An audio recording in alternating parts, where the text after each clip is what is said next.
নমস্কার, আমি Aparna, Bengal trans and কুয়ার ফাউন্ডেশনের কর্ণধার। আজকে ট্রান্সম্যান ফেস্ট অনুষ্ঠিত হচ্ছে গ্যালারি গোল্ডে আব্দুল রাসুল এভিনিউতে।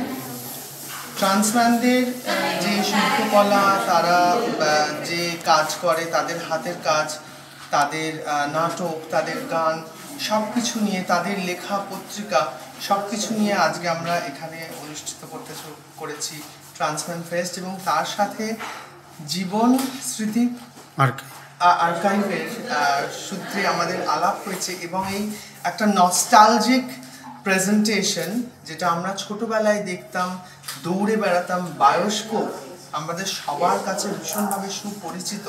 সেই বায়োস্কোপ আজকে আমরা এখানে নিয়ে আসতে পেরেছি এবং অরিন্দম বাবু তিনি ভীষণভাবে সমর্থন করেছেন আমাদের এই অনুষ্ঠানে এসে পাশে দাঁড়ানোর। এবং আমরা সত্যিই কৃতজ্ঞ যে আজকের দিনে দাঁড়িয়ে সমস্ত মানুষের কাছে আমরা এই নস্টালজিক একটা অনুভূতি আনতে পেরেছি ফিরিয়ে। খুব ছোট ছোট হারিয়ে যাওয়া জিনিসগুলো আস্তে আস্তে যখন আমরা ফিরে পাই, আমাদের সত্যিই ভালো লাগে। অসংখ্য ধন্যবাদ।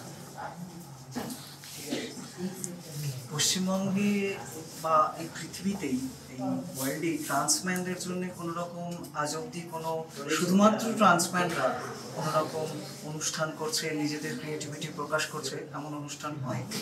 এটা আমাদের প্রথম অনুষ্ঠান এবং আপনাদের এই যন্ত্রটির আজকে উদ্বোধন এবং এই দুটো, এই আমাদের ফেস্ট এবং এই যন্ত্রটির উদ্বোধন দুটো যে মিলিতভাবে একটা অন্যরকম দিন তৈরি হলো আজকে, এবং সেটা আশা করছি যে এই সমাজে প্রকাশ পাবে এবং সবাই দেখবে। এবং এই যে মিলিত বন্ধনটা তৈরি হলো, আমরা আশা করব যে আরো এগিয়ে নিয়ে যাব এবং যে এই যে আপনারা কাজ করেন, পুরনো যে সমস্ত জিনিস হারিয়ে যাচ্ছে, আমরাও হারিয়ে যাওয়া, আমরাও চেষ্টা করছি আমাদের সামনে নিয়ে আসা, এবং সেটার সাথে এটা জড়িত হওয়াটা যে কতটা মানে ক্যারি করে, সেটা নিশ্চয়ই মানুষ বুঝতে পারে। ধন্যবাদ আপনাদের এরকম দিন আমাদেরও উপহার দেওয়ার জন্য। জীবন স্মৃতি আর্কাইভে সকলে আসুন। তাদের আর্কাইভ ভীষণ সমৃদ্ধ একটি সংগ্রহশালা এবং এই জিনিসটি আজকের পর সেখানে দেখতে পারবেন। এই যন্ত্রটির নিজস্ব একটা ইতিহাস আছে, সেই ইতিহাস দেখুন এবং এটার মধ্যে কি আছে সেটা আপনারা দেখুন। দেখলে আরো বেশি ভালো লাগবে আমাদের বলার থেকে।